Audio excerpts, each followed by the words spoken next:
سیاسی جماعتیں اپنی تنظیمی ڈھانچے کی بنیاد پر آگے بڑھتی ہیں۔ ولیج کونسل، ضلعی، صوبائی اور وفاقی سطح پر مضبوط تنظیم سے ہی پارٹی ایسے فیصلے کر سکتی ہے جس میں عوامی پذیرائی جو ہے وہ شامل ہو۔ لیکن ہمارے ہاں سیاسی پارٹی عموماً فرد واحد یا خاندان کا ہی نام ہوتا ہے۔ ایک فرد یا خاندان ہی پوری پارٹی فیصلوں کے لیے با اختیار تصور کیا جاتا ہے، باقی پوری جماعت ہر فیصلے پر اپنے سیاسی امام کے پیچھے صف میں کھڑی نظر آتی ہے۔ پاکستان تحریک انصاف ملک کی سب سے بڑی سیاسی جماعت ہونے کا دعویٰ کرتی ہے۔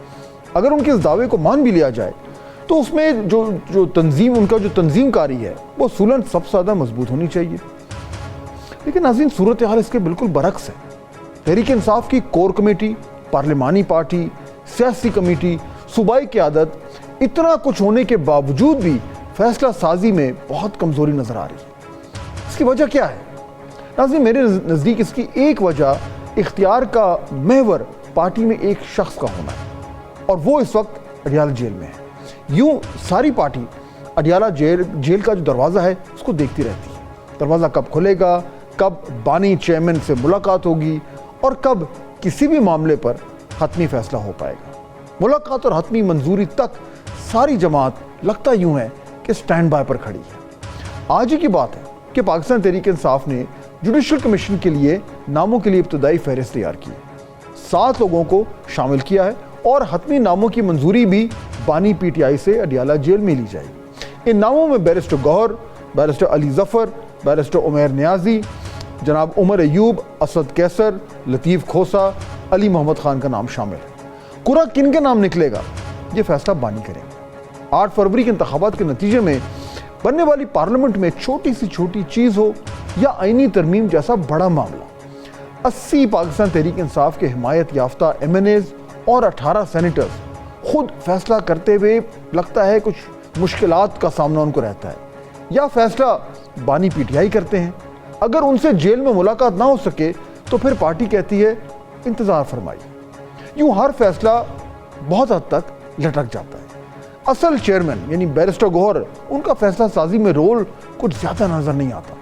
تحریک انصاف کی اسی کیوس اور بحرانی کیفیت کی نشاندہی فواد چودھری پچھلے کئی دنوں سے کرتے جا رہے ہیں۔ وہ مسلسل یہ کہہ رہے ہیں کہ تحریک انصاف کی وکلا رہنماؤں سے جو ہے وہ جان چھڑوانی چاہیے، اور پارٹی کی باغ دوڑ جو ہے وہ بشرا بی بی یا بانی چیئرمین کی بہنوں علیمہ خان اور عظمیٰ خان کو سنبھالنی چاہیے۔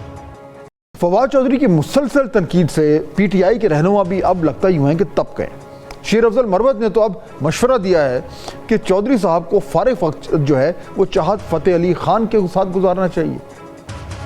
فواد کو میں مشورہ دوں گا کہ آج کل وہ بالکل ہی فارغ ہیں اور کوئی اس کو اپنے پارٹی میں لینے کے لیے تیار نہیں ہے، تو لہذا چاہت فتح علی خان کے ساتھ بیٹھ کے تبلا بجانا سیکھ لے۔ شیر افضل مروت ایکس پر فواد چودھری کا نام بگاڑ کر جواب دے رہے ہیں۔ اس ٹویٹ کے جواب میں فواد چودھری نے کچھ ایسا لکھا جس کا ذکر یہاں کرنا مناسب نہیں، لیکن ناظرین نوبت گالم گلوچ تک پہنچ گئی۔ شیر افضل مروت ہی نہیں، شعیب شاہین بھی فواد چودھری کی مخالفت میں کھل کر سامنے آ گئے ہیں۔ ابھی کل ہی کی بات ہے کہ بانی پی ٹی آئی کو فیصل چودھری، فواد چودھری اور سلمان اکرم راجہ کے درمیان صلح کروانی پڑی تھی۔ اس میں حالانکہ فواد چودھری کا ذکر تو کم تھا، فیصل چودھری اور کے ساتھ ان کا معاملات سلمان اکرم راجہ کے کچھ حد تک سیٹل ہوئے ہیں، اور سلمان اکرم راجہ صاحب کا کہنا ہے کہ فواد چودھری کی معافی تلافی جو ہے ابھی ایسی کوئی بات جو ہے وہ کنفرم نہیں ہوئی ہے۔ چنانچہ ناظرین، ساری صورتحال کا بینیفیشری کون ہے؟ یقیناً حکومت۔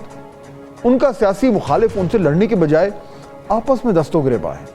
بانی پی ٹی آئی جیل میں ہے اور وہ وہیں سے فیصلے کرتے ہیں، اسی لیے جو سیکنڈ لائن آف لیڈرشپ ہے وہ بہت حد تک اس کی جو لمیٹیشنز ہیں وہ اب لوگوں کے سامنے آ چکی ہیں۔ اس کی واضح مثال آئینی ترمیم کے معاملے پر متعدد مقامات پر بار بار جماعت کا یو ٹرن لینا ہے۔ تحریک انصاف کے 3 بڑے پلیٹ فارمز ہیں ناظرین: کور کمیٹی، پارلیمانی کمیٹی اور سیاسی کمیٹی، پولیٹیکل کمیٹی اس کو کہا جاتا ہے۔ کور کمیٹی اور پارلیمانی کمیٹی اپنی جگہ ذرا سیاسی کمیٹی جس کا کہا جاتا ہے کہ اصل میں فیصلہ سازی جو ہے وہ وہاں پہ ہوتی ہے۔ اس میں نام کتنے بڑے بڑے پی ٹی آئی کے رہنما شامل ہیں ذرا اس میں دیکھیے۔ اس لسٹ میں شامل ہے جناب یہ پولیٹیکل کمیٹی کی جو لسٹ ہے: بیرسٹر گوہر، سلمان اکرم راجہ، قاسم سوری، شہباز گل، زلفی بخاری، شیخ وقاص اکرم، علی امین گنڈاپور، اسد کیسر، عمر ایوب، عامر ڈوگر، زرتاج گل، عاطف خان، مراد سعید، اعظم سواتی، شبلی فراز، حامد خان اور رؤف حسن۔ اب ناظرین اندازہ لگائیں، یہ سب بڑے بڑے نام ہیں اور سیاست میں کافی عرصے سے ان کو کافی وقت جو ہے وہ ہو چکا ہے، لیکن اگر یہ لوگ بھی فیصلہ کرتے ہیں اور بعد میں اکثر و بیشتر ان کو یو ٹرن لینا پڑ جاتا ہے تو اس سے ظاہر ہوتا ہے کہ معاملات کہاں پہ کھڑے ہیں۔ آئینی ترمیم پر ووٹنگ ہو یا بائیکاٹ، چیف جسٹس کے انتخاب کے لیے بنائی گئی پارلیمانی کمیٹی میں پہلے نام دینا پھر پیچھے ہٹ جانا، کمزور فیصلہ سازی کی یہ بہترین مثالیں ہیں۔ کل مولانا فضل الرحمان نے بھی اس بات پر اعتراض کیا کہ پی ٹی آئی آخر کیوں پارلیمانی پارٹی کی میٹنگ میں نہیں آتی؟